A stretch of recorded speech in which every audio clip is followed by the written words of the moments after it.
En 1920, sur une petite île battue par les vents, le soir tombait lentement sur la piste de terre de l'aéroport de Guiblou.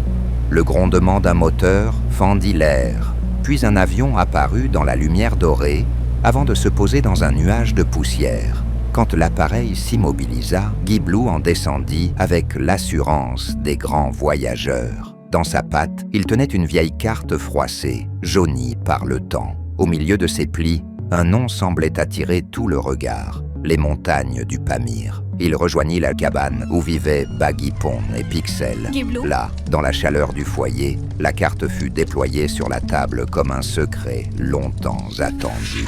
Baggy-Pon s'en approcha avec curiosité. Pixel, lui, resta calme, comme s'il savait déjà qu'un grand voyage allait commencer.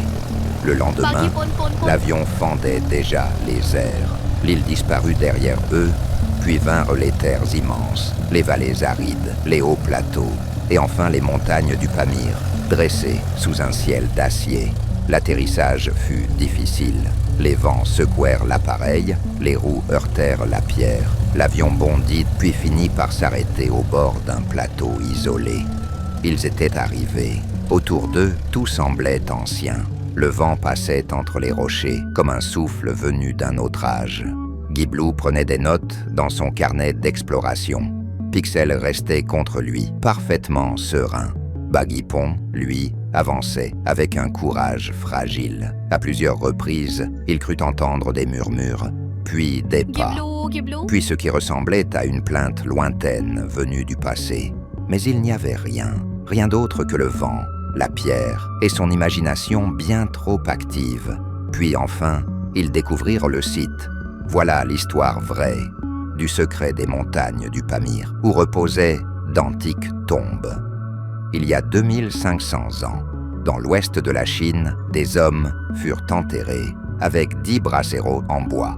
Bien plus tard, les archéologues découvrirent la signature chimique du cannabis avec des traces liées à un usage psychoactif vers 500 avant notre ère. Cette plante était donc déjà brûlée pendant des rituels funéraires. Dans la même région, un autre tombeau révéla une réserve de cannabis vieille de 2700 ans.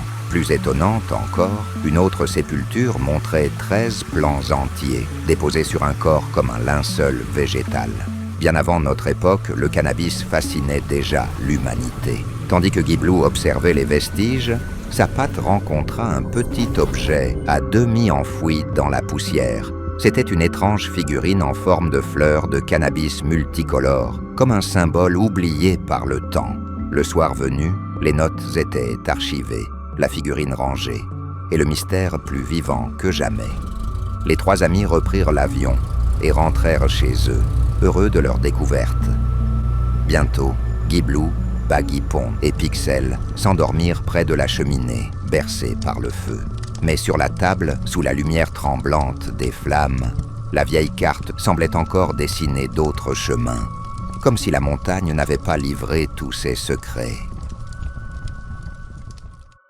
Dans leur prochaine aventure, Guiblou, Baggy-Pon et Pixel chercheront à percer les secrets du dodo des plages à tête bleue sur une île paradisiaque habitée par la tribu chasseur des masques crocs et par les robots mécano débiles du Dr Rascal. Abonnez-vous pour ne rien manquer.